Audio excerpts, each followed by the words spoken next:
Hi, I'm Juliet Gauthier. I'm 16 years old and I'm a student at Eagle Rock High School, and this is my 10th grade personal project.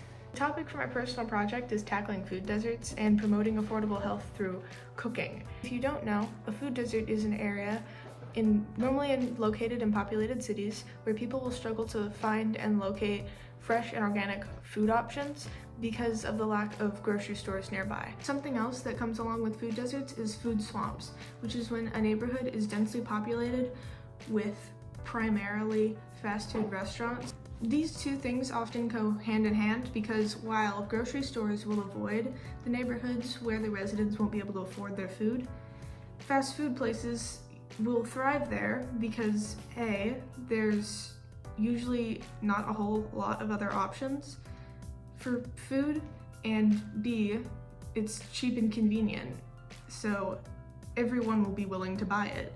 This is the concept that sparked the idea for my personal project in the first place. And so, a long and somewhat tiring journey began.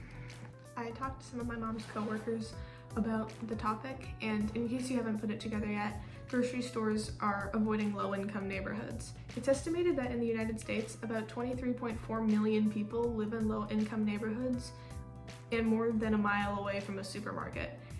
Moreover, financially disadvantaged areas have nearly 4 times as many fast food places compared to wealthier neighborhoods. I went over to Southeast LA to, go over there and actually pay attention to how many fast food restaurants and how many supermarkets I saw, and it wasn't super shocking.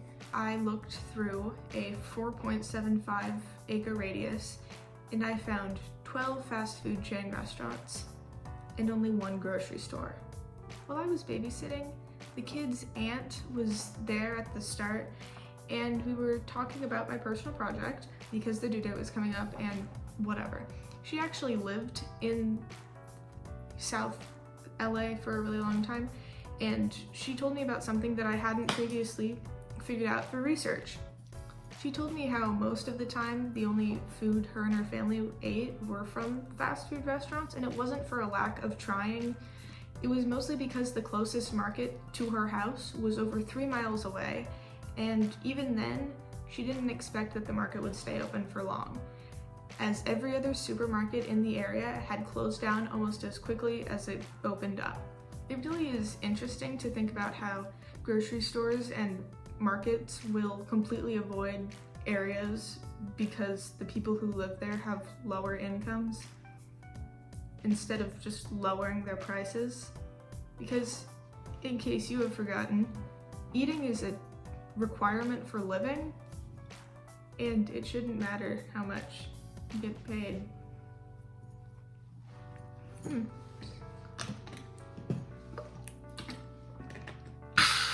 Anyways, into the project. In really simple terms, I wanted to take whatever I had learned about food deserts and food swamps, and I wanted to come up with a logical way to try and combat it. My idea from the get-go was to make a cookbook that provided the reader with a bunch of recipes that were easy to make, affordable, and above all else, healthy. My first step was to come up with healthy things to cook. Some recipes that I cooked were soups, chilies, pastas, stew, and I had to search out the cheapest ingredients.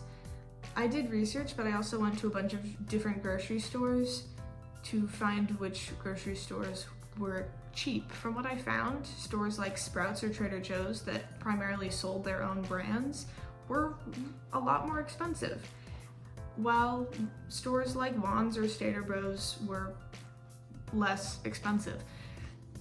I ended up buying most of my ingredients throughout the duration of this project from Ralph's because not only was it fairly cheap, but they also had a lot of sales for produce and protein.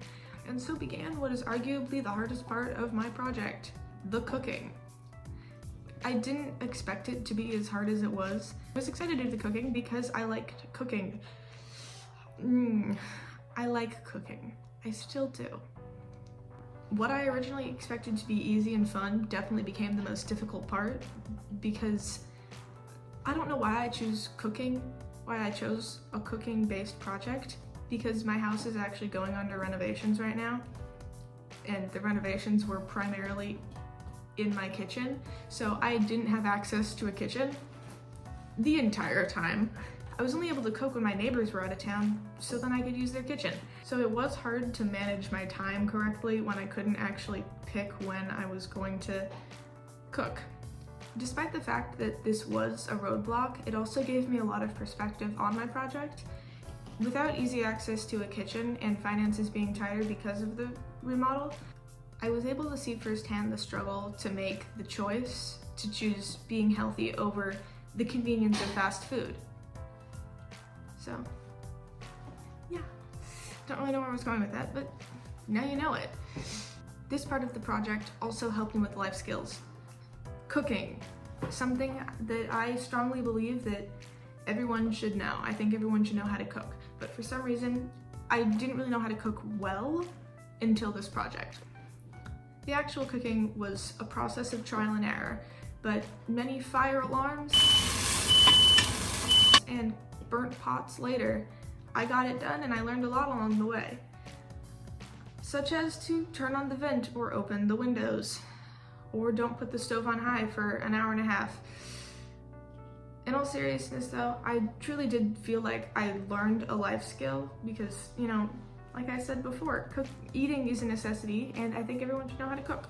I think that this project has taught me a lot about food accessibility and affordability, as well as some global challenges. It broadened my perspective about universal issues related to healthy eating. I think that this project impacted both me and my community. Seeing how big of an issue that this really is impacted me as a person and how I view my community, I learned a lot about the good that comes with promoting affordable health and how much my project can mean to the community. Though my website isn't exactly well known, people who I've talked about my personal project with have all asked for the website to see if they wanted to try out recipes for their own. One person even said that the tips that I left in the bio of my website had helped her bring down her grocery bill by almost $200 that month. So, I'm making weird faces, but that's really cool. Wash your hands. Hearing this showed me the practical value of my project and also just showed me the kind of impact that it can make on people. And seeing how big of a problem food insecurity really is changed how I see things.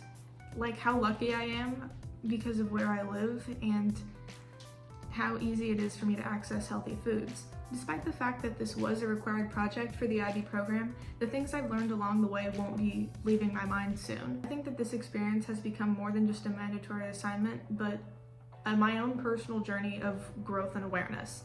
Taking action and helping people is something that I am genuinely interested in, and I hope that I can continue exploring and hopefully make a positive impact on my community in the future.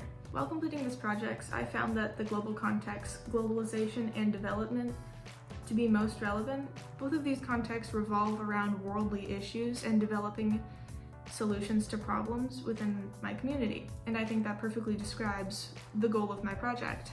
In the end, the journey that was tackling food deserts and promoting affordable health foods has been an experience that does extend beyond the IB program. From this project, I do believe that I've learned about addressing the root causes of food inequality and promoting sustainable solutions to create healthier communities. Bye-bye. Wash your hands.